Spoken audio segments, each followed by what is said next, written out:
terrific opportunities in education after I left Braham. I had a chance to go to Yale Law School, and I always say you graduate from Braham and get a shot like that, you don't miss many classes. You make sure that you take advantage of the opportunity. And to me, the thing that I always try to remember is that I was there not in spite of having been from a small town, but because there was that foundation here in the school, in the community, and teachers, coaches, people in the community supporting kids, making sure they had opportunities to go out and achieve everything they were capable of. I know everything I've got, every opportunity I've had, every turn since I left Braham Area High School. Boy, I owe a thank you to all those teachers, administrators, and people that were here. And so to me, a lot of this is about how do you pay that forward? How do you do right by the folks that invested in you?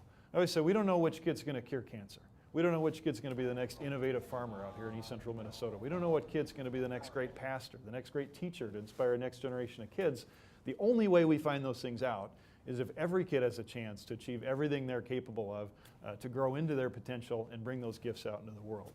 I always say none of us are as smart as all of us, so building a foundation like this involved the efforts of a whole bunch of people, standing on the shoulders of folks that had done things for this community in the past.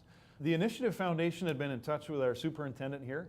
I had had some discussions with him in years past about whether there might be some way we could organize our alumni community's efforts to support the school.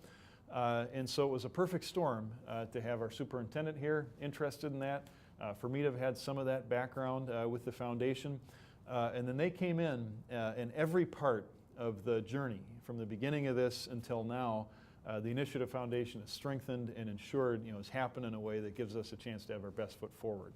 And so there were staff here structuring some of those initial conversations between folks involved in different efforts in the community that might have wanted to be a part of this. They helped lead some of our gathering of community input. We had 120 some folks involved in helping shape the foundation by giving their ideas about what might be good priorities. And so they helped us make sense of that, helped us plan that, helped us analyze some of the input that came back. And of course have been involved in making sure that in terms of compliance, legal, technical things, that all that's taken care of so we can focus just clearly on those kids, focus directly on what we're doing to come up with the best ideas for what's going to support education, and then focus on ways to gather the resources to make that happen. It's just a wonderful thing for us to have in the beginnings of an organization like this, to know that there are people at the Initiative Foundation that have been involved in similar work with similar organizations, learned lessons from the successes, maybe challenges other folks have faced.